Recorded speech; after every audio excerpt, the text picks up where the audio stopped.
Почитувани гледачи, добар ден, добре дојдовте на почетокот на новото издание од емисијата Митови и факти, која е веќе по една полусезона, оди на слободен печат. Денеска ќе говориме за најпопуларната игра на сите времења, а тоа е шахот. И нормално, кога се говори за шахот, гостинот е Орце Данчевски. Здраво. Здраво, Срđан. Како си, Орце?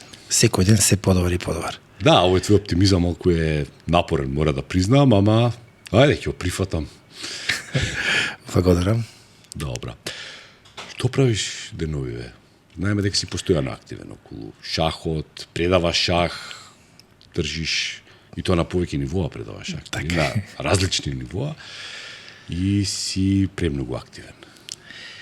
Сега доаѓа мојот најомилен период од годината, 10 јуни, завршува учебната година, завршуваат моите обврски како наставник во приватното основно училиште Јахја Кемал, каде што шахот е предмет од прво до пето оделение, каде што имам голем број на ученици, што самиот рече од прво оделение до пето оделение, така да на различни нивоа. И доаѓа периодот каде што сега во понеделник стартуваат државните првенства на Македонија од 8 до 18 години, каде што огромен број мои ученици ќе учествуваат на тој надпревар и каде што ќе се дознаат прваците во старосните категории кои ќе бидат најдобри и кои ќе представува Македонија на европските и на светските првенства. Тоа е најомилен дел од годината. Финалните турнири, да. Може да се свати како испит во шахот, а тоа се тие турнири, нели? Бидејќи турнирски се добива шанса да ја представите држава. Шахот е екзактна наука и тука најдобриот секогаш победува. Најспремниот, психолошки подготвениот, најмногу што научил во текот на целата година, на 16 јуни во Струмица во хотел Сириус почнуваат првенствата на Македонија во својата старосна група и прваците, првите два пласирани ќе представуваат Македонија на европското и на светското првенство, што оваа година ќе се играат во Будва, европското, а светското првенство ќе биде во Драч во Албанија. Така да близко до нас имаме голем број на млади надежи. Особено како резултат на проектот Ајде да играме шах и на шахот како изборен предмет во училиштата, последните 2 години во македонскиот шах се појавија огромен број на млади надежни шахисти, почнувајќи од 8 до 18 години, а особено се бројни категориите од 8 и 10 годинки, кои што околу 40 на 50 на деца во тие две категории земаат учество на државните надпревари и имаме голем број на млади надежи. Овде би сакал да издвојам два големи таленти кои што во овој момент се создаваат во Македонија, а тоа е 9-годишната Беловска Софија, девојче кој што за една година работа знае само за прво место и веќе почнува да ги победува и своите врсници, момчиња врсници. То сега е редок феномен. Знаеме дека во шахот се уште постои разлика помеѓу машкиот и женскиот шах. Се не зборуваме за некакви физички разлики, него зборуваме за умствени разлики, кај што сепак мажите сепак доминираат во овој спорт. А Софија покажува, сега имавме квалитет, меѓународен шаховски надпревар во моето училиште Јахја Кемал, каде што Софија во категоријата на турнирот до 10 годинки освои прво место во машка конкуренција. Ги победи сите своји врсници. Тоа е прв пат во 10 годишната историја на овој турнир девојче да го освои пехарот во таа категорија. А тука е Ахмет Абдурахман Селим, исто така голема шаховска надеж на македонскиот шах, кој што има само 10 годинки, има 1750 рейтинг и е меѓу првите 200 шахисти во свет по рейтинг. Неговата иднина според мене е доста светла, доста напорно работиме, се спремаме и сега сите погледи ни се свртени кон светското, кон европското првенство, кој што очекуваме добар пласмен од овие двајца наши надежи. Да, значи, за разлика од другите спортови, кога запишете детето на шах, нели освен што ќе ви го причуваат на час или два во денот и паметно ќе стане тоа дете, за разлика од овие други работи, дали немаме некои големи таленти во последно време од кога се отворија сите ние приватни школи по кошарка, одбојка, фудбал и така натака. Да. А клубовите, оние традиционалните, за жал, нели? Така. Не се премногу активни. Орце, непосредниот повод, иако нели ќе разговараме на голем број теми поврзани со шахот, но непосредниот повод е издавањето на оваа книга Ајде да играме шах. Ова е прва илустрирана книга за како да се научи шахот, нели? Така Која што е некогаш издадена во Македонија. Така е. Можете гледачите да видат како изгледа ова. Ти си автор на ова и што значи? Што е? Ова е наменето за помладите, за учењето? Ова е илустрирана книга по пат на убави илустрации да се научат основните правила на играта шах. Значи, како се движат фигурчињата, вредноста на фигурите, што е тоа шах, мат, пат, реми, ампасан, значи сите основни работи што треба да ги дознае секое дете за да дојде до фаза за надпревар. Ова книга е наменета за дечиња од 4 до 10 годишна возраст, каде што шахот сврзани со детските светски приказни, Убавицата и зверот, Градото пајче, шаховската игра по пат на асоциација е пренесена во светот на бајките. Значи, децата ги учиме да ги научат карактеристиките и движењата на фигурите сврзани со детските приказни. Тоа е еден нов метод преку така наречени шаховски мини игри, за да детето на поубав начин да ја засака играта шах и да ја научи да ги научи сите особености на фигурчињата преку мини игри. Значи да дојдеме, шахот е доста комплексна игра, да дојдеме до фаза до надпревар, мора да научиме голем број на правила, голем број на закономерности, кои ќе ја разложиме на овие детски мини игри, детето учи на интересен начин, учењето се прави по пат на игра и кај секој дете има резултат. Баш кај секој дете. Баш кај секој дете. Нема дете во моето основно училиште Јахја Кемал кој што нема научено да игра шах. Тоа е уште еден показател кој што мојата мисија што имам зададено како особа, како човек, е да го воведам шахот како предмет во училиштата и тоа полека успеваме преку проектот Ајде да играме шах. Има отпор кај наставничките. Сега бројот на наставничките што не се придружија се околу 50-тина, кои што го понудија шахот како изборен предмет во своите училишта и веќе во 50 училишта шахот тргнува како изборен предмет во самите училишта. Отпорот се сведува во некоја парадигма дека шахот е тешка игра, дека шахот бара голема ментална способност или не знам каква не вештина за да може да играте шах, но овој начин што го применивме во книгата Ајде да играме шах, во програмата што е објавена во Министерството за образование го докажува сосема спротивното. Кога шахот ќе се поедностави и ќе се направи во форма на игра, во форма на видео игри, што ги со помош на смарт таблите ги учиме нашите дечиња со топот како да земе фигурчиња, бомбончиња, како се движи топот, кога ќе се научи на таков начин детето, резултатот е 100%. Значи не постои дете кој што не ја засака оваа игра и кој што не ја научи и не почна да игра во училиштето Јахја Кемал, сега зборува. Еве ја немав на училиште шах. Проба тука, тели татко ми и дедо ми нешто да ме научат, ама некако немав афинитет. Ама низ годините, како што обично ги читав оние романи од Роберт Ладла, па тука често се споменуваше некоја сицилијанска одбрана, нели? Така натака, како изгледа тоа? Може ли ми покажеш како се тргнува со сицилијанска одбрана? Вака сега. Постојат голем број на шаховски отварања, во зависност како ќе се почне, кој прв пат ќе се одигра. Еве со бијат. Популарен начин за почнување на шаховската партија е потекот E2, E4. Кога црниот ќе одговори со потекот C7, C5, ова е воведен потек во така наречената сицилијанска одбрана. Ова нема врска со сицилијанска мафија, за прв пат е одиграна во Палермо, во Италија, во Сицилија на турнир, во отварање. Затоа се вика сицилијанска одбрана од островот во Сицилија. Значи прв пат е одиграна на островот Палермо. Да. Во градот Палермо на островот Сицилија. Да. И сега имаме потек скокач F3, имаме потек скокач C3, ова е така наречена затворена сицилијанка, ова е така наречена отворена сицилијанка. Еве да ги покажам неколку воведни потеги: D6, D4, ED4, скокач D4.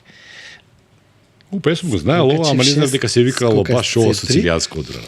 Сега, интересното за сицилијанската, кој кога дојде оваа позиција, сега овде во зависност на потегот на црниот има големо разгранување, односно подваријанти на сицилијанска одбрана. Аха. Имаме Змаева со Г6, Најдрхова со А6, класична сицилијанка со скокач C6, Паулсенова со E6 и уште многу други подваријанти на самата сицилијанска одбрана. Сега има уште едно прашање, исто така кој произлегува нели од популарната култура, од читање книги и гледање филмови. Неодамна пред 2 години можна популарна беше серијата Queen's Gambit. Што е тоа Queen's Gambit? Кога Тоа ја е жртвувате кралицата за да победите? Не, сега ќе не, ги вратиме. добро, значи ја сум разбрал. Ќе ви покажам Да, што е тоа ги Дамин вратиме. Гамбит. Дамин Гамбит. Дамин Гамбит е едно од најпопуларните шаховски отварања и за мене ми е едно од најомилените. Тоа е кога се тргнува пред дамата со пијунчето напред, D4, D5 и сега пелиот нуди пијунче на жртва на со потекот C4. Ова е Дамин Гамбит. Доколку црниот го прифати, се вика прифатен Дамин Гамбит, а ако го одбие, се вика одбиен Дамин Гамбит. Значи, тоа е едно вид на отварање, доста популарно во минатото и во денешното. Значи, името се вика затоа што се тргнува со даминот пешак. Шолјата да тргнеме за да се види добро таблата. Така. Така. Значи, ова е тоа е Дамин Гамбит. А серијата Дамин Гамбит е серијата која што 3-4 пати сум ја изгледал. И јас исто. Неверојатно интересно. Не знаете дека шахот може биде така напнат. Да, навистина многу серија која што се случи во пандемијата, која што многу голем број луѓе беа затворени, со серијата и со интернетот и огромен број на луѓе почна да играат и шах заради самата серија. Да, мене многу ми остави впечаток таа серија, а особено предизвика големо раздвижување во така наречениот женски шах, каде што и се популаризираше, особено кај девојчињата, односно сватија девојчињата дека заради некои историски парадигми, заради некои историски настани, развојот на жената шахист е некако спречуван. И дека жените и мажите се рамноправни во игра, мозокот е еднакво развиен кај. Само постојат нели некакви социолошки општествени пречки кои што тоа го сопираат и многу помалку девојчиња на времето нели се решава за шах, а многу повеќе момчиња. Така некако машка работа се гледаше на тоа. Точно така. Од самата серија се појави еден лик на Елизабет Хармон, кој што дојде да го победи светскиот првак русинот. Како да се викаше, измислен лик беше. Да, измислен лик беше. И тоа е на асоциација, односно компарација со Јудит Полгар. Јудит Полгар е единствената жена шахист во минатото која што има дојдено меѓу првите 5 мажи во светот. Не знам дали имате слика од Јудит Полгар да ја покажеме. Тоа е значи рамноправен играч и прифатен играч од машкиот свет. Од машкиот свет, Јудит Полгар. Да, единствената жена за сега. Се надам дека по незините стапки ќе требат и голем број млади шахистки, тука вклучувајќи и Софија Беловска. Ја многу се надевам. Да. Сега, Queen's Gambit, кога го читав нешто повеќе за серијата, сценаристот кој е воедно и режисер на тоа, значи креаторот на серијата, вели ликот е имагинарен, но покрај Јудит Полгар кој била нели земена како некаков урнек за тоа како треба нели да изгледа ликот на како да наликува. Тој вели тука се во низиниот лик во главниот карактер, нели? Тука се некако земени делови од биографиите на Боби Фишер и Борис Паски.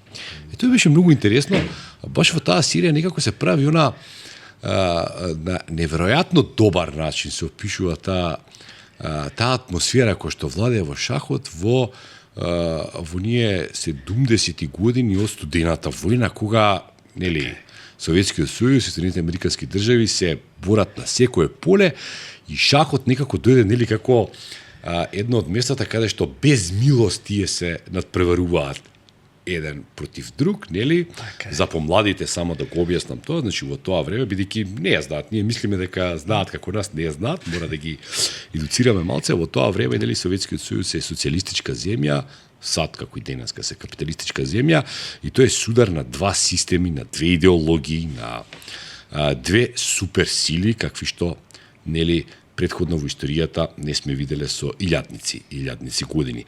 Сега 72 година се случува она легендарна кошаркарски надпревар помеѓу Советскиот сојуз и Соединените американски држави. Соединените американски држави нели се ја измислиле кошарката како спорт и беа доминантни се до 72 година, кога загубија во финалето, мислам беше светско првенство дека беше Германија, мислам дека беше. Германија дека беше. Да, и Белов даде нели оној кош кој беше спорен, дали бил, ама од пола терен го даде, и Советскиот сојуз ја оствари првата некогаш победа над Соединените американски држави, и тоа беше многу тешко прифатено во Америка.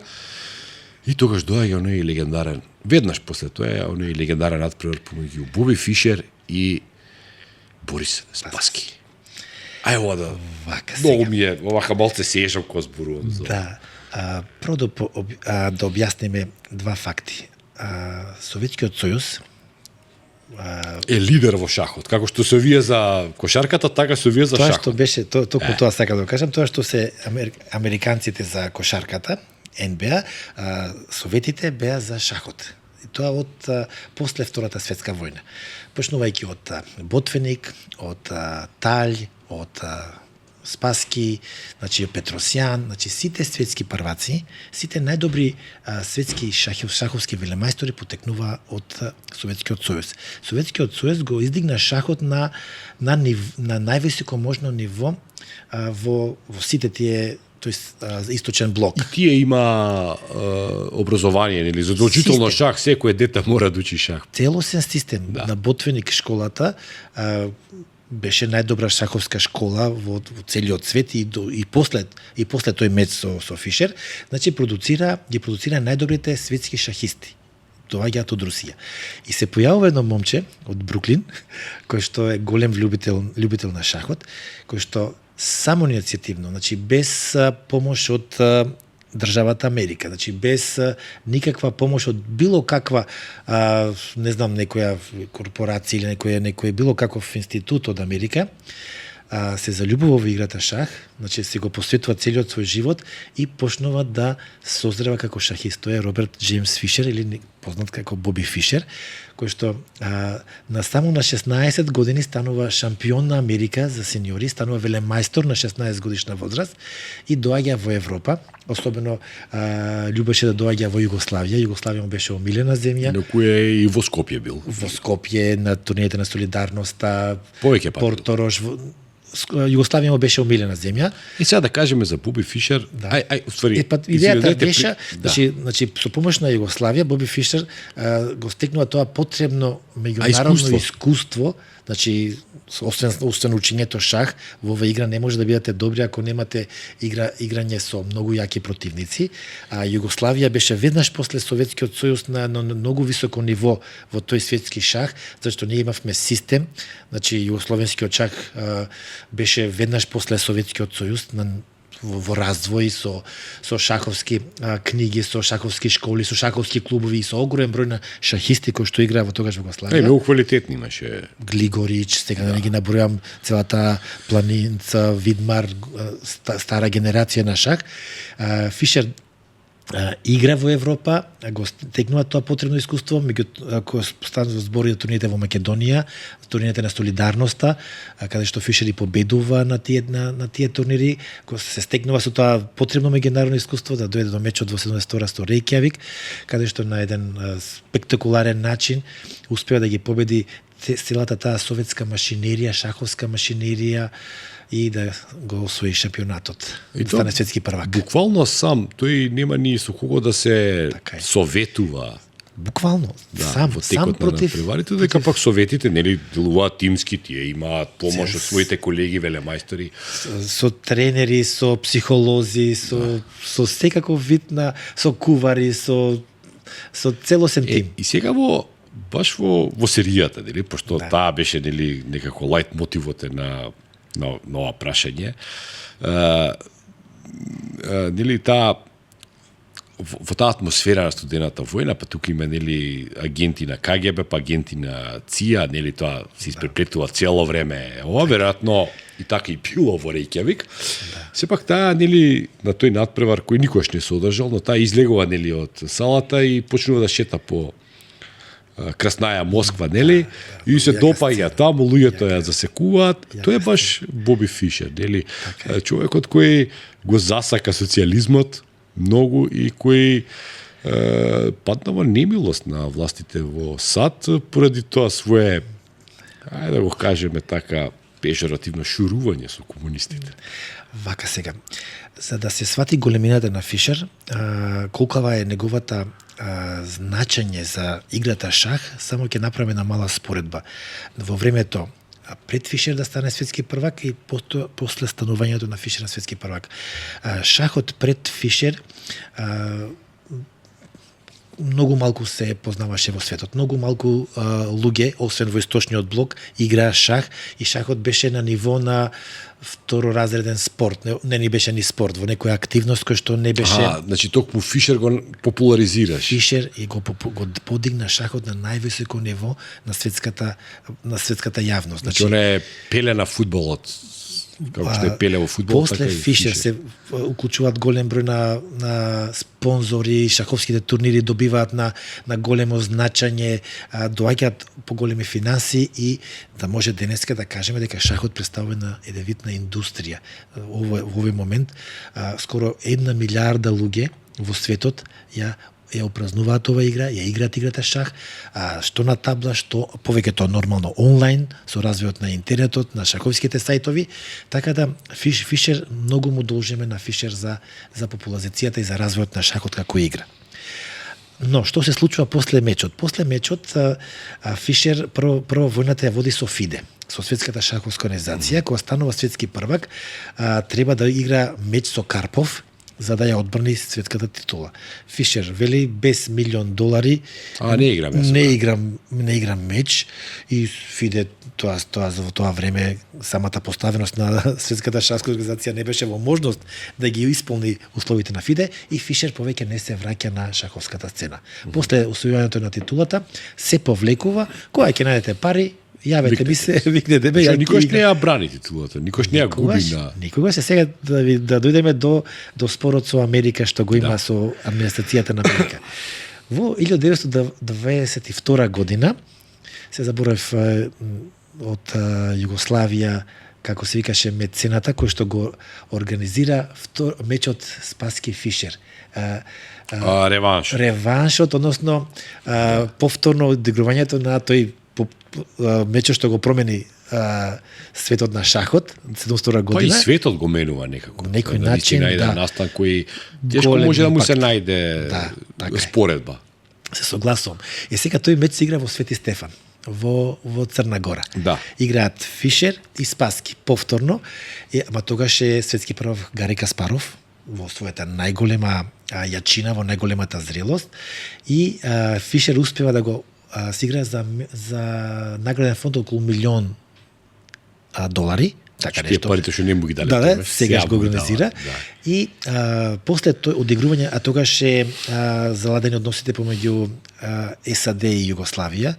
Да, тоа е веќе на прагот на граѓанската војна. Да, тогаш имаше веќе големи заладувања и Фишер беше прогласен за персона нон грата во поради тоа. Да, и има забрана ако се стапне на американско тло ќе биде уапсен, затоа што го нарушил ембаргото спрема Југославија. Тоа е главниот проблем. Да, и Фишер од тој меч оди во Унгарија, оди во Будимпешта и почна неговото дружење со Јудит Полгар.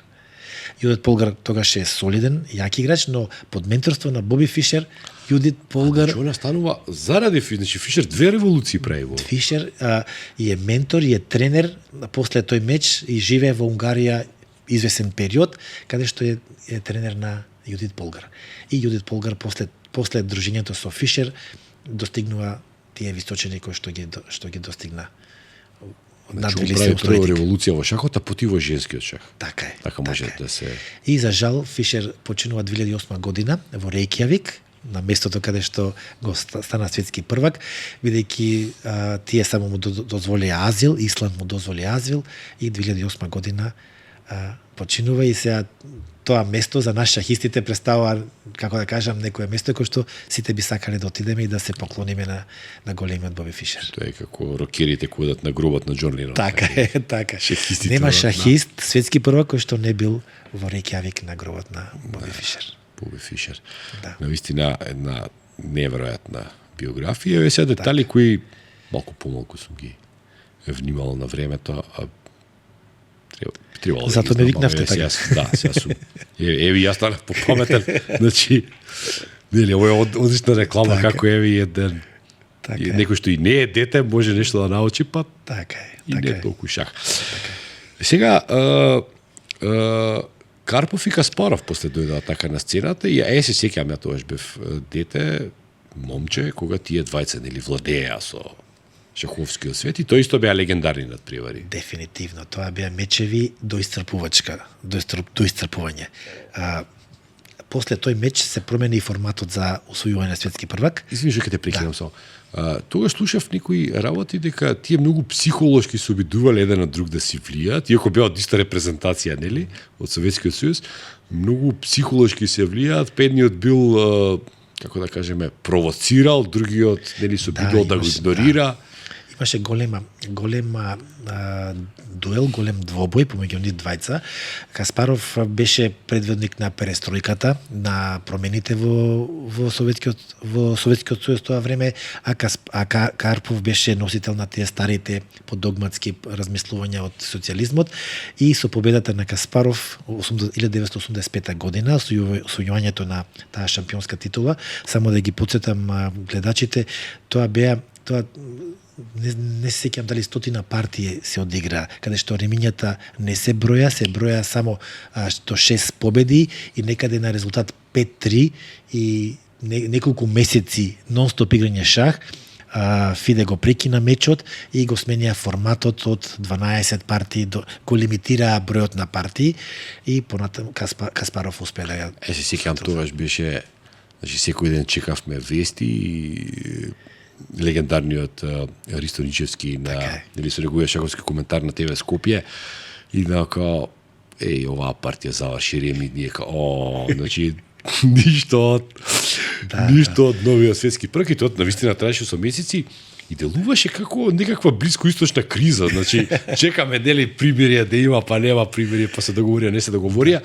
И така беше и ова, ајде, се почна да се создава паника, немаме нов светски првак. Да, и луѓето изгуби интересот за играта. Значи, ако продолжија вака, се поголем број на луѓе по досадна работа и немаше да дојде до криза во шахот, така е. Затоа Фиде реагираше, го прекина мечот и направи нов формат. Го прогласи Каспаров, го прогласи. Не, Каспаров си победи. После во меч, во регуларен меч се победи. И сега многумина. Не, многумина, ме ја сакам да претерувам. Велеа дека тогаш на власт веќе е нели перестројката е ова значи нова генерација на политичари доаѓаат во Советскиот сојуз кои сакаат промени, нели, кои социјализмот веќе им е тежок, тие се либерали, тие се така е. Поинакви, нели, од стариот ков и дека таа промена во Советскиот сојуз придонела и Каспаров можеби на нечесен начин да го победи Карпов. Мислам, јас тоа го имам некаде видено, прочитано. Од шаховска гледна точка, сега како шахиста, кој што ги пратил сите партии, кој што Каспаров пред Магнус Карлсон е мој идол, Каспаров сосема заслужено го победува Карпов на шаховската маса, со тој свој динамичен играч, динамички начин на играње со полукоректни жртви, со активност по секоја цена, тоа динамичко разбирање на позицијата, сепак Каспаров заслужено си го освојува. Заслужено. Не е местано. Според шахистите не. Многу сакам тие митови. Да. Ретко кога се точни, но многу се добри за. Тие двајца беа представници на две различни школи. Значи Карпов беше позициониста, значи стратегија, исклучиво стратегија, додека Карпов беше динамика и тактичар, и повеќе форсираше тој начин на игра и победи Каспаров. Но сега што доаѓа? Сега доаѓа период на Магнус Карлсон. Тој е единствениот играч. Чекај, пред Карлсон не го забравиме Ананд. Тој беше исто големо. Океј, Ананд, големо Крамник, освежување. имаше и Крамник светски првак и Ананд, но јас акцентот ќе оставам на Карлсен. Според мене најдобар на сите времења. На сите времења. Најдобар на успеа и сите Каспаров и Фишер да ги помина во некои категории. Да, најдобар играч на сите времења според мене. Според мене голем фан сум на Карлсен и на начинот на игра, но и како неговата појава како личност. Каспаров, Фишер, они беа големи шахисти, но си беа ексцентрици во својот начин на однесување. Тоа носеше популарност. Така е. Додека Магнус Карлсен е комплетен светски. Тоа значи дека се промени емињата, тогаш беа модерни тие тоа е нели во оние години на кога рок н ролот е најслушана музика, па идолите беа луѓе кои што не го следеа меинстримот, така, нели? А сега некако се променија деца, малку сакаат дели да си бидат во некакви рамки, па можеби Карлсон е идеален за шахот како таков, настрана што е он гений шаховски, зборуваме како личност, нели? Така е, така е. Кај мене доста позитивна личност, можеби затоа што сум може јас од тој стар ков, кај зашто моите вредности се повеќе во насока на развивање на моралот, на етиката, можеби затоа и Магнус Карлсен ме привлекува со неговиот начин на однесување за време партија, после партија, неговата коректност, неговата на некој начин, како кажам, нормален изглед, нормална Фишер и појава. Каспаров воопшто не беа коректни. Воопшто. Во односот со противниците. Да, воопшто не беа. Каспаров го паметам, баш тоа со Карпов изненади колку ни беа брутални еден со друг. Воопшто не се. Не се пазеа. Иако нели потекнува од иста земја. Така е. Да, не беа ривали во права смисла на зборот. И сега значи доаѓаме во ерата на Карлсен. Што значи тоа сега?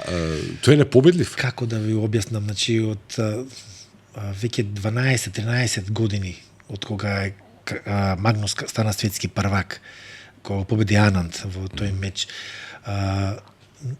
се нема доближено ниту еден шахист досега да кажеме да биде рамноправен со него.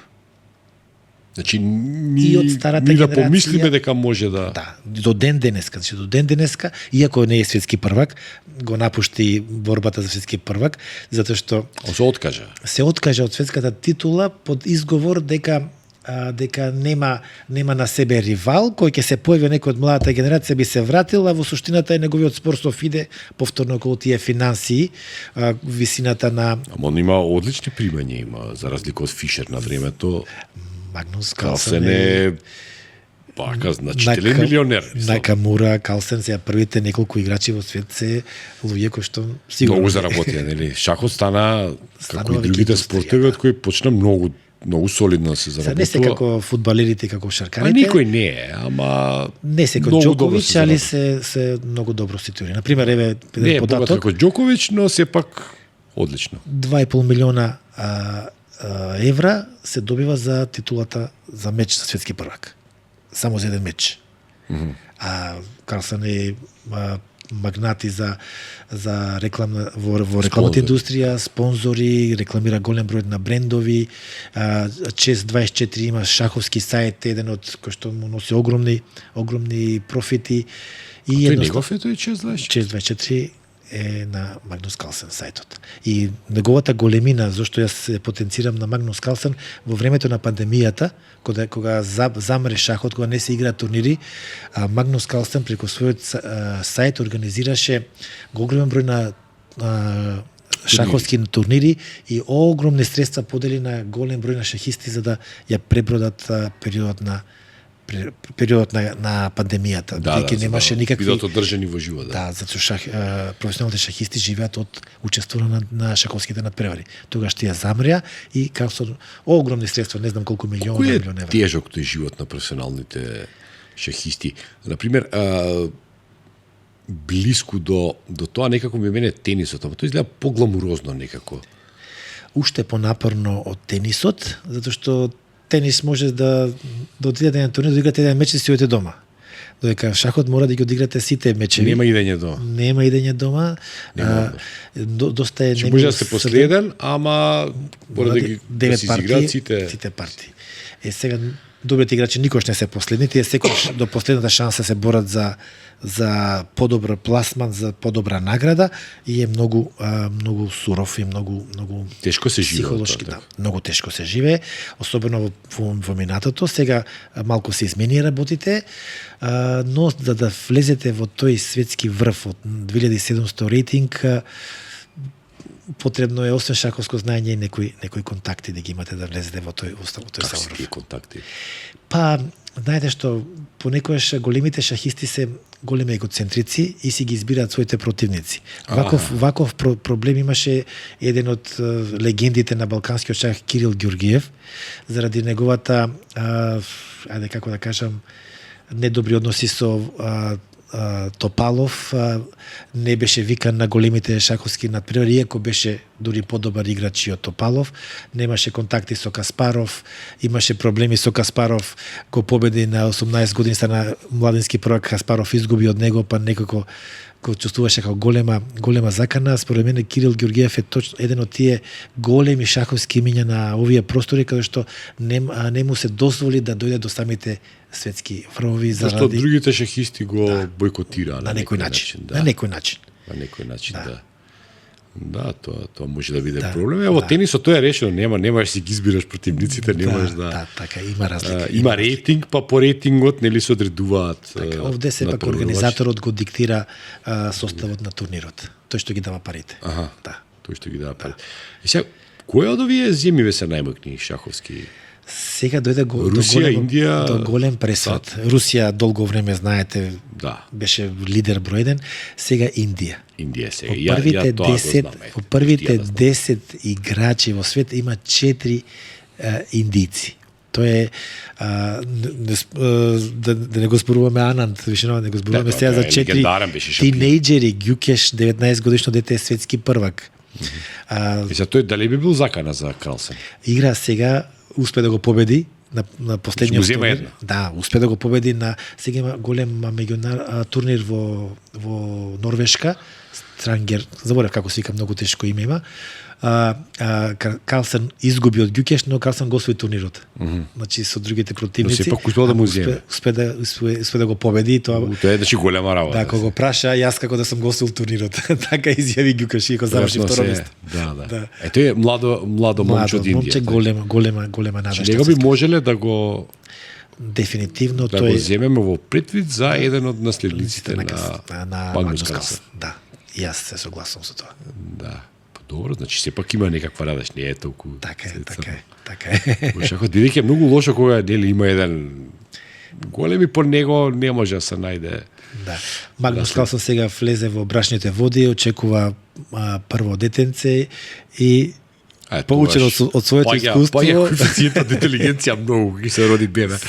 Се ближи неговата доминација според мене при крај. При крај. Што е нормално, тоа е животот таков. Да, знам ја кога се роди мојата прва керка и пошто зборувавме бебешки едно 3 месеци, не бев подготвен за разговор со возрастно лице во тој период.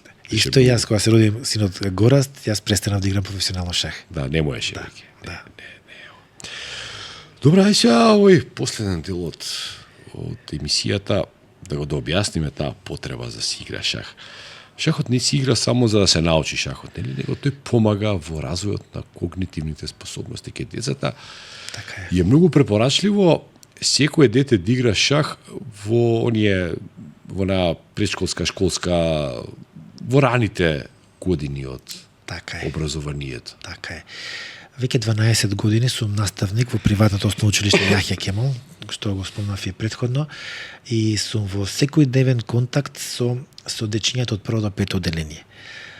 Тоа што го постигнавме во Јахја Кемал, резултатите сега зборувам не на ниво на шах, каде што тамо ги најдовме големите шаховски имиња како Емил Ристевски, Антон Златков, Андреј Велјановски, Никола Николовски, кои што се сега репрезентативци на Македонија, кои што шахот едноставно потекнува од тоа училиште. Сега зборувам за шахот кај секое едно дете кој што дошло во контакт со играта шах. Првата работа што имам забележено кај најмалите дечиња, прво деление, е дупло зголемување на концентрацијата. Секој детенце кој ќе почне да игра шах, концентрацијата од 5 минути за 1 месец се подига на 10 минути. Значи, континуирано со практицирање на играта, со учење на играта шах, со решавање на задачките што ги поставуваме за време на часовите, малите дечиња зголемуваат концентрацијата. А тоа е нешто најважно и примерно што е во таа возраст важно кај секое дете.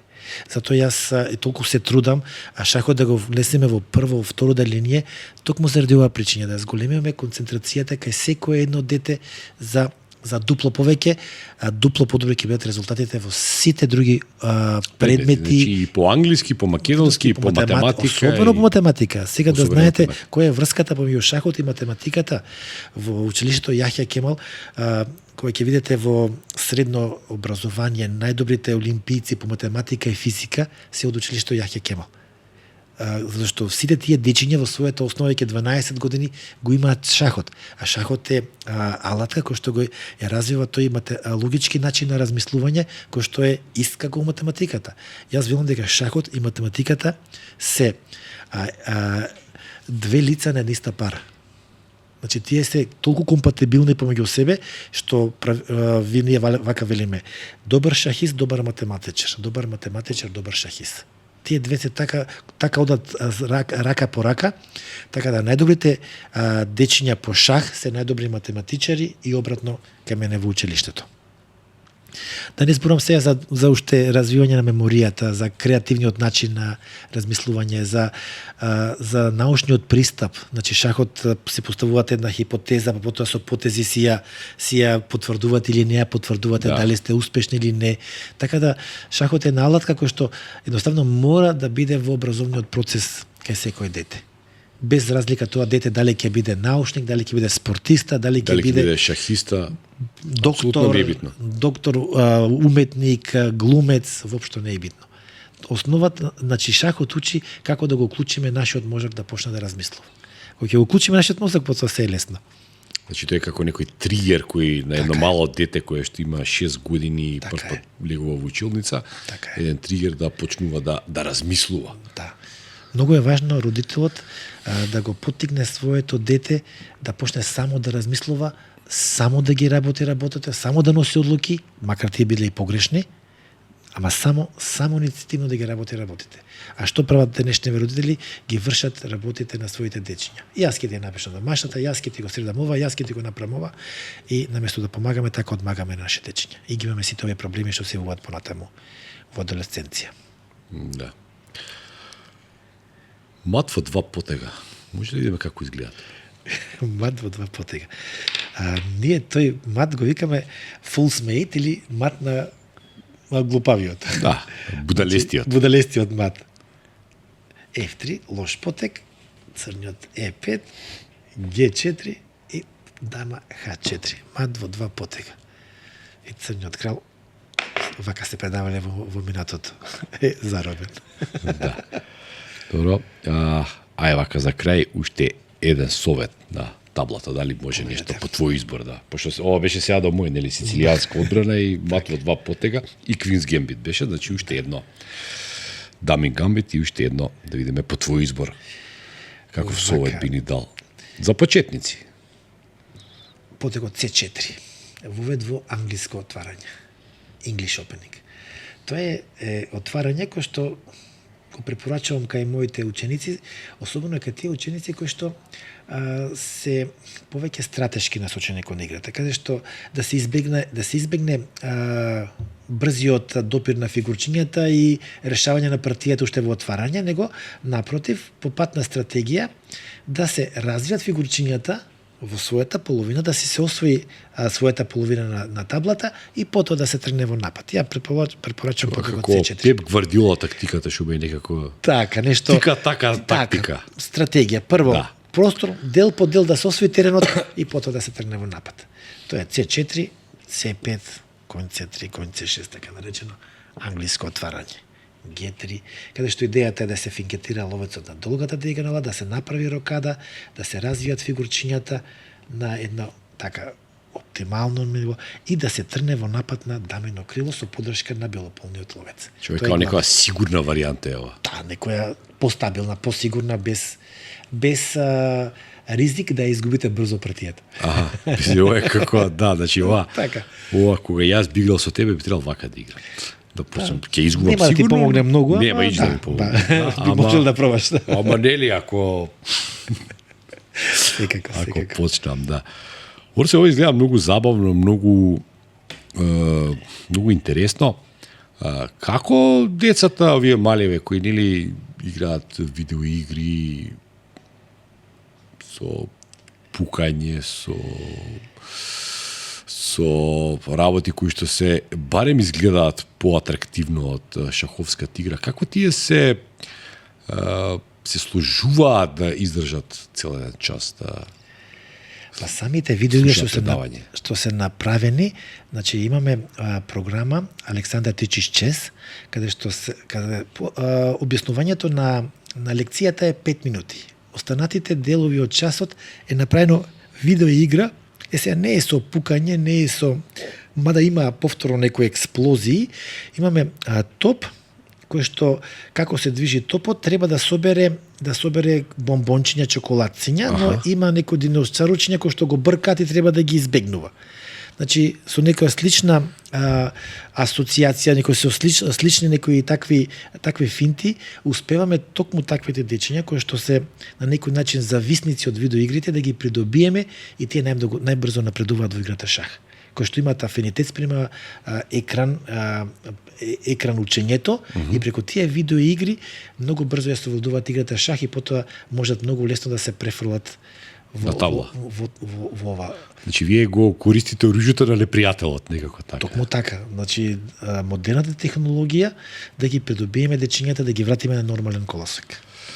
И за крај имам едно прашање на кое можеби и ти немаш вистински одговор, како што и човештвото во моментов се уште трага по одговорот, а тоа е дали развојот на AI технологијата, значи вештачка интелигенција, ќе може да стане подобар шахиста од човекот.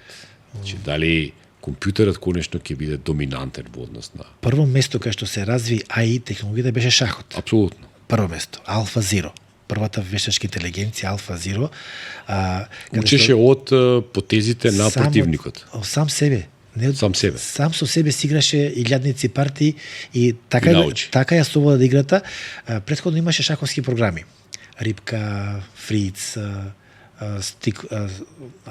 голем број на шаховски програми, кој што има рейтинг 2800 до 3000 некаде. Се движеше рейтингот на тие програми. А и сега има 3200 рейтинг, 3300 рейтинг. Колку е на Кралса рейтингот? 2800. Значи подобар е веќе.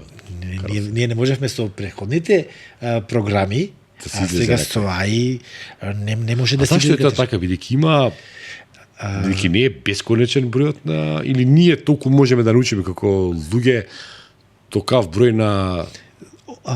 Он ги одигрува сите возможни варијанти, сите возможни потеси, знаете. И тоа ги знае. И ги памти. И ги памти. Ние ги памтиме. Не можеме да запаметиме...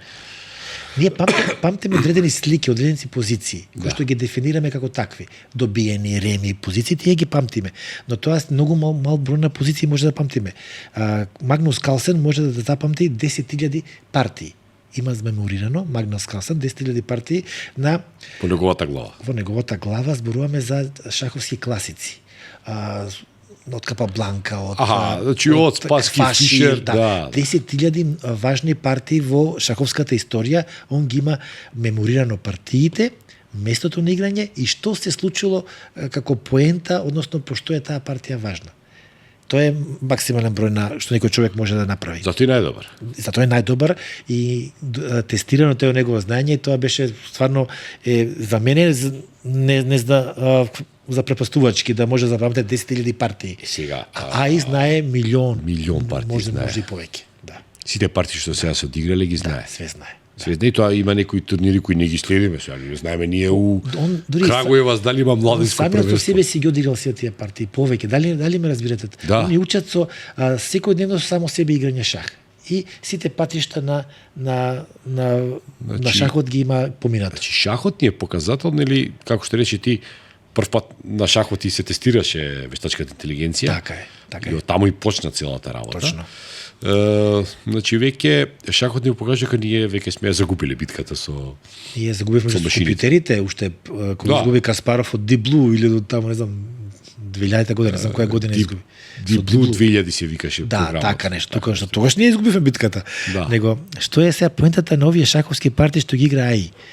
Тоа се на пример кога ќе погледнете таква партија, јас како шест која ја гледам, ја никош не би заиграл шах повеќе. Тоа се сувопарни потези, преместување на фигурчињата без некоја, како да кажам, Нема креативност. Нема креативност, нема грешка. Животот без грешка е досаден. Човекот е нели Човекот е битие грешка. кое е грешка. Да. Ние сме грешка и убавината во нашето постоење е грешката. А овде нема грешка. Значи за џаби е на вештачката интелигенција што е попаметна од нас, ние ќе си тераме постаро. Ќе си правиме грешки, ќе си уживаме. Да, ама тоа е убавината на Така е, животот. така е. Така е. Орсе, јас сум неизмерно благодарен за овој интервју. Верувам дека гледачите ќе уживаат, но еве јас навистина уживав и еве по еден вака многу скромен час по шах, јас сум навистина многу попаметен. Имам поголема концентрација. Благодарам на поканата. Секој се чувствувам пријатно кога сум кај тебе во студио, ова ми е трети или четврти пат, ти стојам секогаш на располагање. Секако ќе има Да. нова прилика и повторно ќе разговараме нели за најпопуларната игра на светот, а тоа е токму шахот. Благодарам, Марце. Благодарам на тебе. Почитувани гледачи, се надевам дека и вие уживавте и дека вие нешто научивте и дека сте барем малку попаметни. Пријатно.